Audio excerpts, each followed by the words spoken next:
Hey everyone, and welcome to Almost Cancelled. I am Peter, that is Connor, and we are going to talk about Better Call Saul Season 3, Episode 4.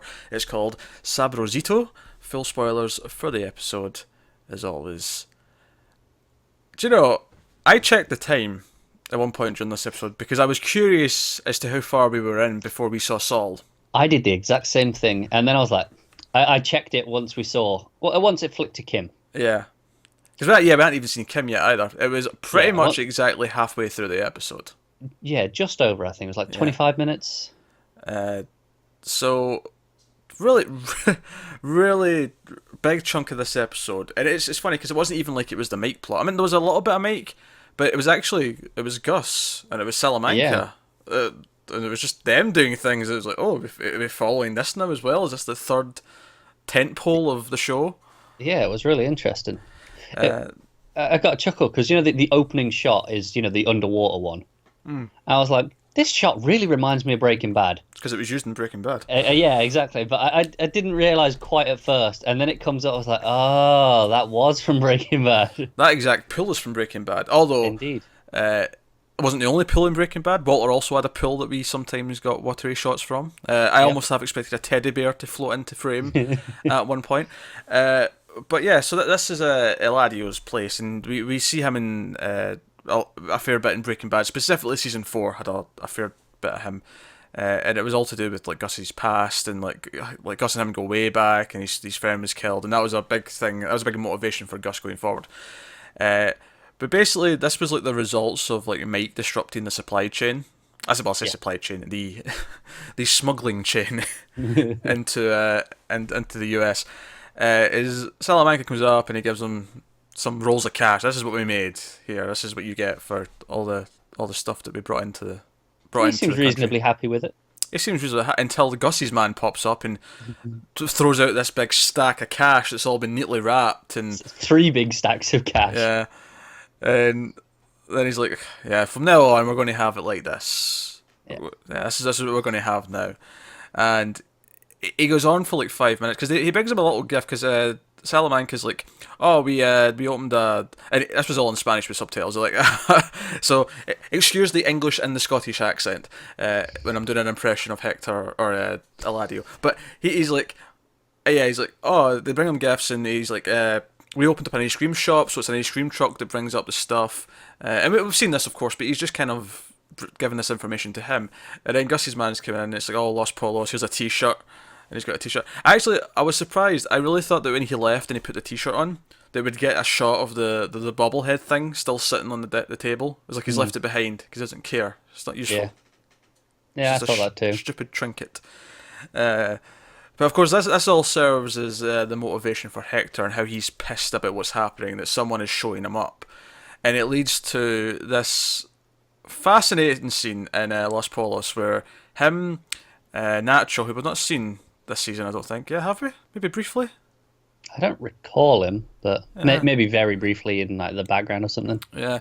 But they come out of Los Pollos and Hector just sort of walks in as if he owns the place and walks up to the counter and gives the guy shit, lights his cigar, walks behind the counter, and all this again in a very very Better Call Saul fashion is very sort of natural, slow paced in real time as it's happening, and you can see the sort of the customers in the store realizing, oh wait a minute.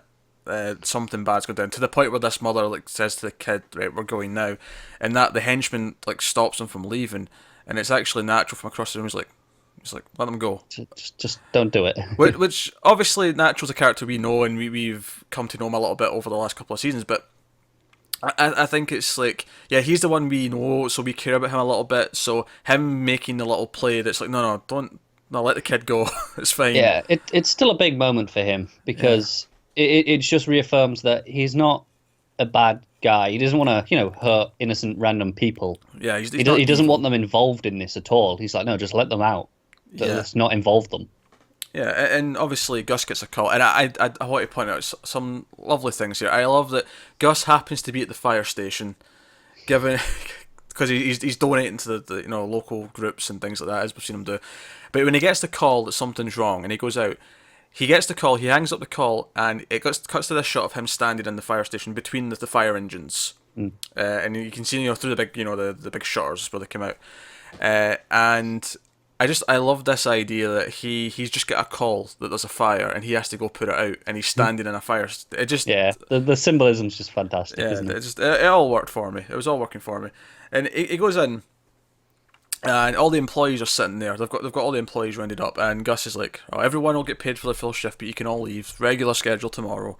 And he keeps his composure. He keeps that calm, "I'm not a criminal" voice that he likes to do, and gets everyone out. And he goes to see Hector. And Hector, of course, is trying to make a power play. He's like, "Oh no, you work for me now. You're my mule." As he's scraping his dirt off of his shoe. Yeah, onto Gus's desk. Onto Gus's desk. And the whole thing, you're like, oh man, Gus must be living. And living for multiple reasons, because I think one thing that we learned in Breaking Bad, and something that we've certainly seen so far in Saul as well, is that Gus hates when anyone comes to his Los Pollos, where that's his front, that's his legitimate front, and do anything that would raise any kind of suspicion. It's something he hates. He hates talking business at the shop, at the restaurant, because he hates it with a passion. So even before he got the call and it was just Hector walking around and causing a scene, I was like, oh man, Gus is going to flip his shit. He's going to hate this. You just know he's screaming inside, going, "Get out, get out, get out." Yeah. So while Gus sort of takes Hector's shit, and he doesn't like, it puts up a bit of a fight, but he's like, "Oh, did you get this approved from the other members of the cartel and all the rest of it?" And he's like, "Oh no, I approved it." You know, Hector's trying to show his ego. He's trying to show his dominance. And when he leaves, and Gus is left there on his own to clean up because he sent all the employees home, and he starts cleaning up. Sort of, he goes through it, and he picks up one of the sort of the tinfoil wraps from one of the burgers or the chicken that he served, and this amazing thing happens that I legitimately did not expect. He smirks. Yeah. Because I'm thinking he's pissed the entire time. Everything from the moment Hector walked into that restaurant, I'm like, Gus is going to be pissed. And all this stuff happens. He has this conversation with Hector, and all of it feels like he should be pissed. Like in the inside, he's wanting to slit some more throats, because we know he's capable of that. If you've seen Breaking Bad, and as we always say, if you've not seen Breaking Bad, what are you doing with your life? Go watch Breaking Bad. Yeah, frankly, it's impossible to talk about this stuff without Breaking Bad spoilers. Yeah, it's impossible at this point, because we're getting to all these characters that... By the way, I want to commend Saul for bringing these characters from Breaking Bad in a very natural way that does not feel forced. It does not feel like just blatant fan service. And they feel natural to the plot and where it's going. Yeah, I think there was a couple bits, like season 1, maybe, where it was like, okay, there's a little bit here just because they can. Yeah, Tuco was a little bit...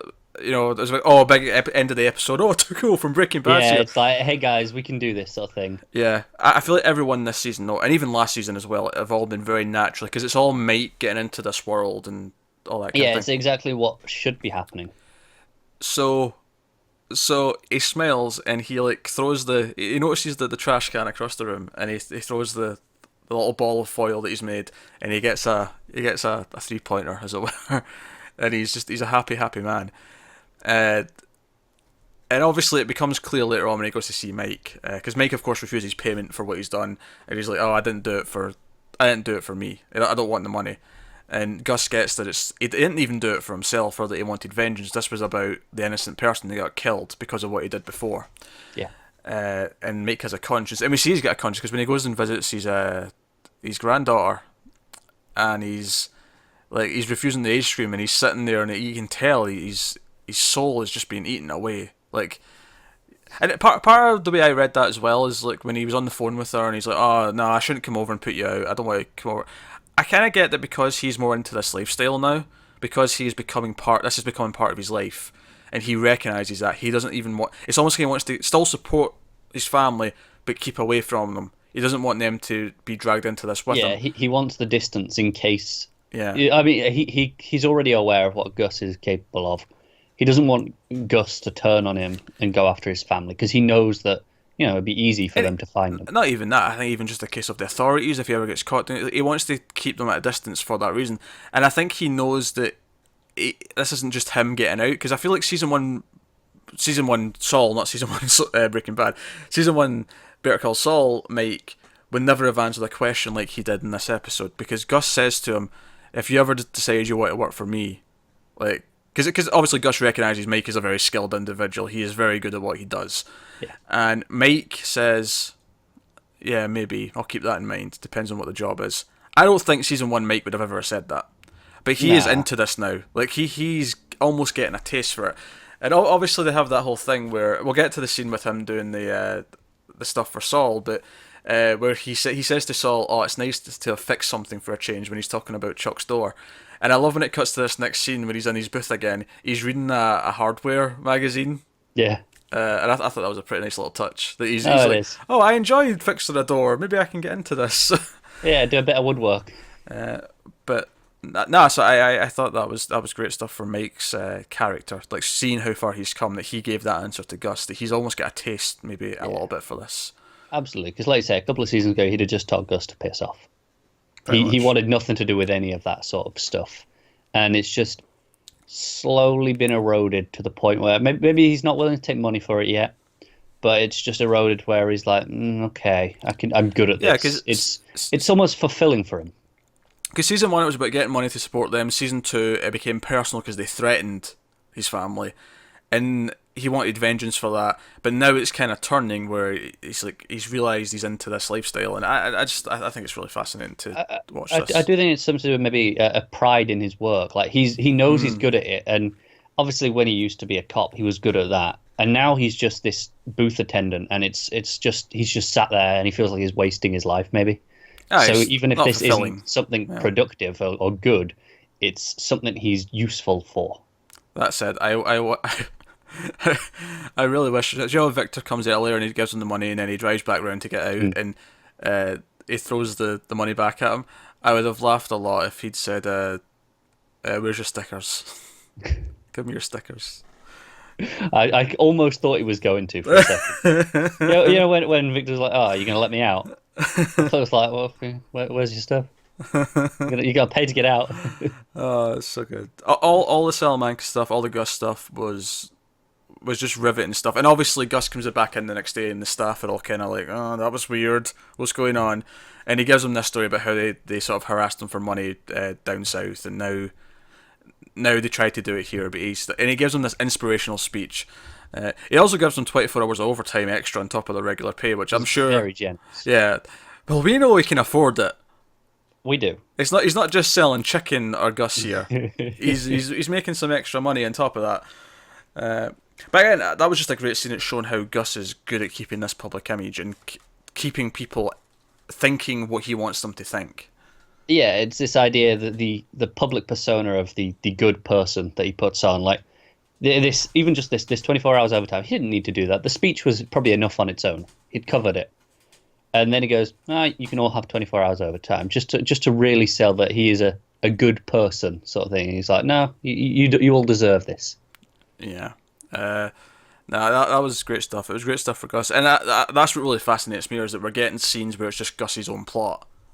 Yeah, I obviously we knew we were getting Gus this season, but I thought it would all be in relation to Mike. Yeah.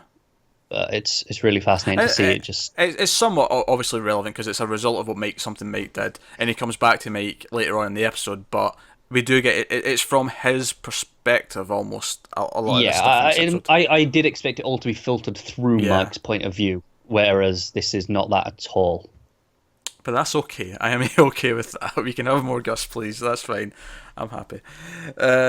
So Saul and his side of the thing. I actually, because that stuff went on so long before we even seen Kim or Saul, I legitimately thought the whole episode would not have them in it. I thought I thought it might as well. Yeah, I thought we were going to be having just a Mike / Gus Salamanca episode. And I'd have been okay with that. I mean, the show's called Better Call Saul, admittedly, so that's maybe a bit weird, but when they've done when you go half the episode still, they're being lenient anyway. But, you know, when we had that like Mike-centric episodes before, I mean, Mike's centric episode season 1 was probably the best episode of that season. Like, everyone came out of that one just over the moon. Yeah, so, definitely. That was where the show turned around. Yeah. So Saul and Kim's stuff, and they're trying to figure things out. He's writing this statement. She's doing a bit of detective work, trying to figure out who's coming to repair Chuck's door. Eventually she finds it, and he's writing his statement, and she makes him change one sentence about instead of destroy property, you damaged the... Yeah, just get it down. Let's see if we can get away with that. Yeah. And this is I'm pointing that out because it's relevant later on, obviously. But before we get to that, let's talk about Mike coming, because she's like, oh, you sure you get the right guy to do this door thing? Because obviously they're going to send someone else because Chuck doesn't know this has been cancelled. She cancels the actual door repairman, and it's like, oh yeah, best of the best. And I'm like, who's he got? Because I was expecting someone stupid almost. Like I was expecting like one of the doofuses he got to film stuff for him last season or something like that. I thought it was really obvious who it was. Oh no, it was just because of the way he said it. I was expecting a punchline. I was expecting a joke. I think even for Saul, like at the minute, this situation's too serious. Oh to no, make a I joke agree. Like that. I agree. It was just the way he set it up. I was expecting a funny person, and that was what it was setting up for. Obviously, the start of the episode does start with Mike casing out the old nail salon, and we see the DEA taking evidence, presumably for all this stuff. So it's Mike. Mike's at Chuck's, and we've never seen these characters interact, which was kind of amazing in and of itself. Just that he comes in, and immediately he starts like he pulls out his drill. He's like, "Oh no, I need power tools," and he's like, "Vroom, vroom, vroom," and he keeps doing it, and it's kind of similar to the gunshots from last episode where he keeps doing it to build the pattern, and it forces Chuck to go upstairs because he wants to be away from the noise and the electricity. I like how he plays it really smart though, because he gives Chuck the choice. He's like, "Look, I can do it with a screwdriver and hammer, but instead of being here a few hours, I'm going to be here 2 days, and you'll be paying for those 2 days." Yeah, it's like it's your choice.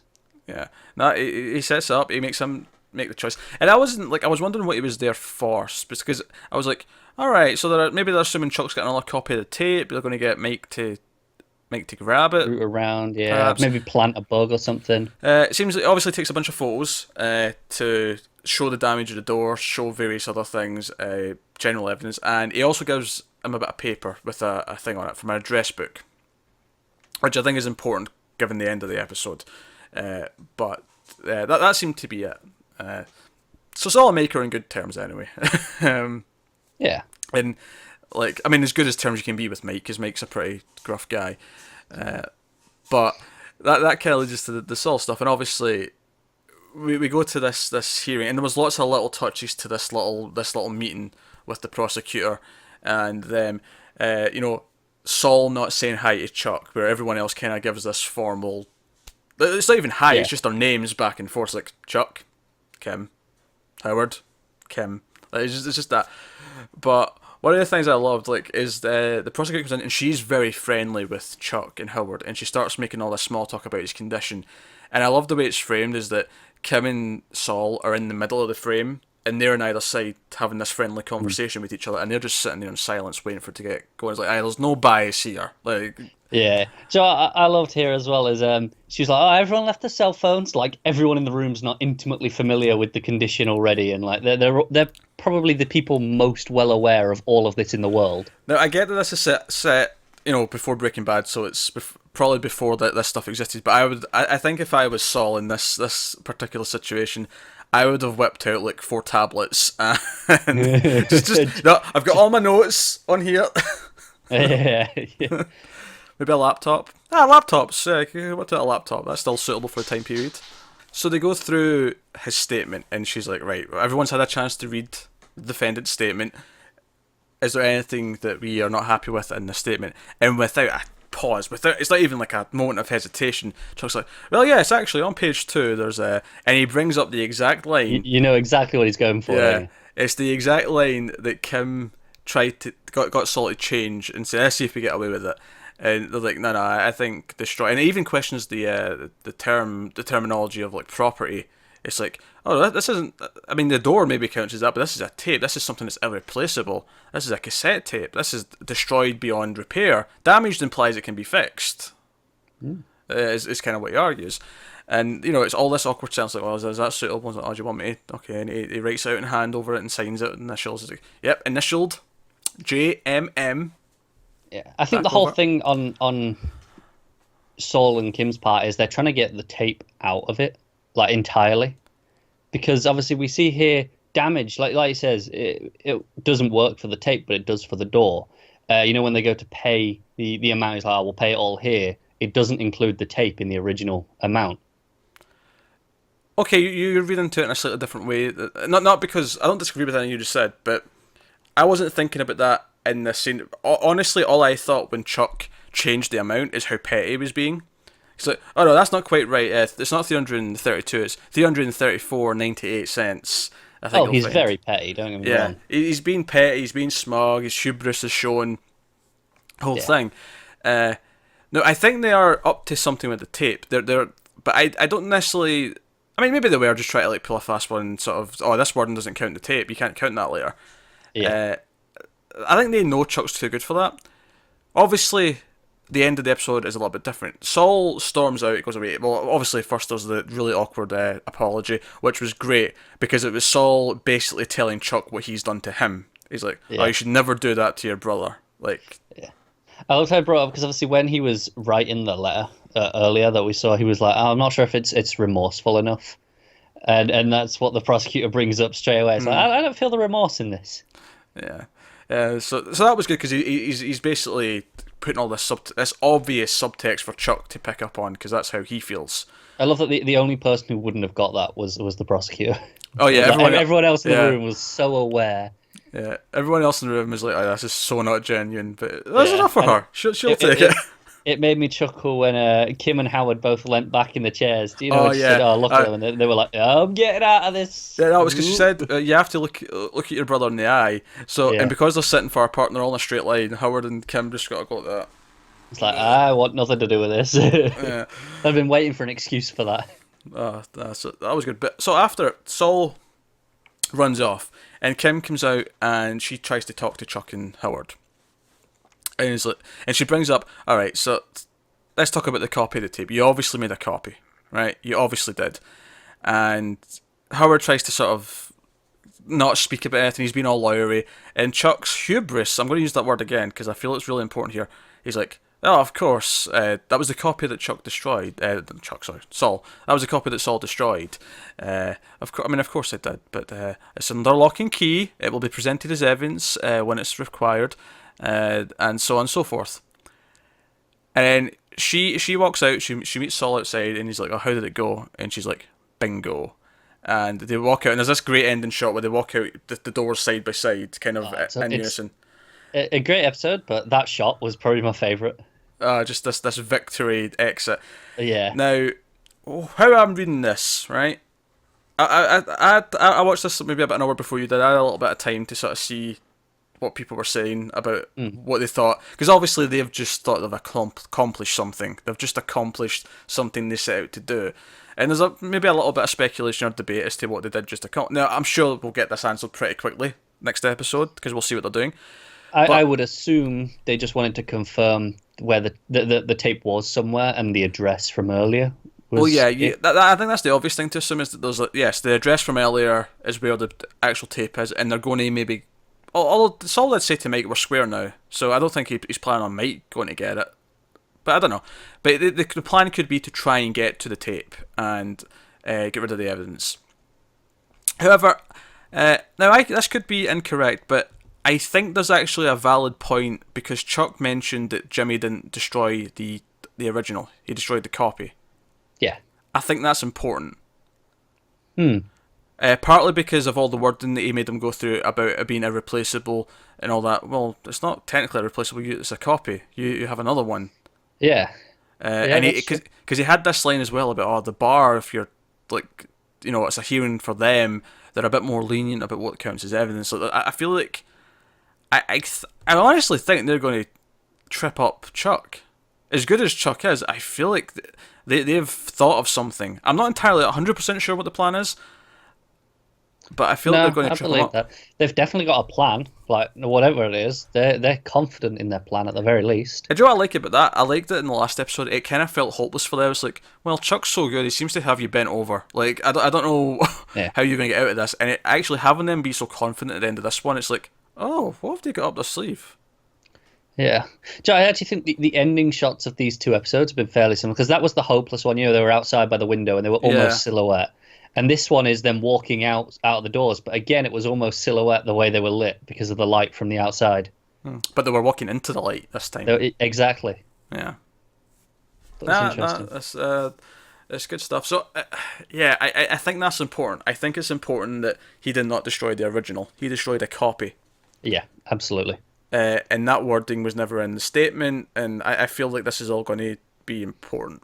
Yeah. Again, I feel like an actual lawyer could help me out here, but this is where I'm getting on my own. Yeah, I found it interesting looking at going back a bit the photos that Mike took. So one of them was the gas lantern on top of the papers, and Yeah. I feel like I've seen this a lot. You know, like Chuck's really careless with where he leaves his fires. And Yeah. you know, there's a lot of these lanterns around, and that's just paper underneath. I wouldn't be too surprised to see a fire at his house. Yeah. I mean, I think one of the arguments that Saul might try and make is, I suppose, that he went in to destroy the tape to try and bring his brother back from the edge. If he believes his brother is like, crazy, he's a lost cause, he's a danger to himself. Yeah, he could also argue that he knows Chuck has a condition and he can't have anything electric around. So he could say he was trying to do something good, getting rid of the electric thing from near him. Admittedly, he was saying a lot of stuff in front of the other two as he was doing it. Yeah. So I don't know how well that holds up, but I don't know. It's interesting. I'm excited about them having this plan. Yeah, it's definitely really intriguing. Yeah, because it's funny because we expect Saul to have a downfall, but maybe this isn't the actual downfall that he's getting. Maybe the downfall is something else later. Maybe that's what the twist here will be. Is that no, he actually does come out of this one on top, and him and Kim do have a successful little practice for a little bit. Yeah, that's the thing. We're always expecting the worst in this show. It's like any moment this could be it. And I think that's again a testament to as a prequel that we know he has to fall, but we don't know when. We don't know why or how. And it's just like every time that something comes up is like this could be it, but might not be. And that's really clever that they can keep us going like that every time. Yeah, I often criticize prequels. We've been talking a lot about them recently. We've got a review for Prometheus coming up that we already recorded, and we talked about prequels and that, and some of the pitfalls that you fall into. And honestly, execution is everything. Execution will trump anything else I don't like. Yeah. If you can do it well enough, it doesn't matter. And Saul is pretty much proving this is undoubtedly one of the best prequels ever made for anything. Unless it falls off a shit creek at Sure. before the end, but yeah. But even if let's say next season's the last and that season's shit, that's still 3 great seasons to 1 bad. So working the numbers, it's still pretty good. Yeah. There's very few great prequels, but here we go. So that's this week's Saul. Let us know what you thought of the episode in the comments below. Like, subscribe, all that stuff. Get us on Twitter at mailed_fuzz. Channel updates are on there. Individual Twitters are on the screen. But that's us, guys. Obviously, if there's anything we did miss, because obviously sometimes there's cool little connections to Breaking Bad that maybe forgot to mention or overlooked. Let us know. But no, that's us, guys. So thank you very much for watching once again. Have you got any vanilla?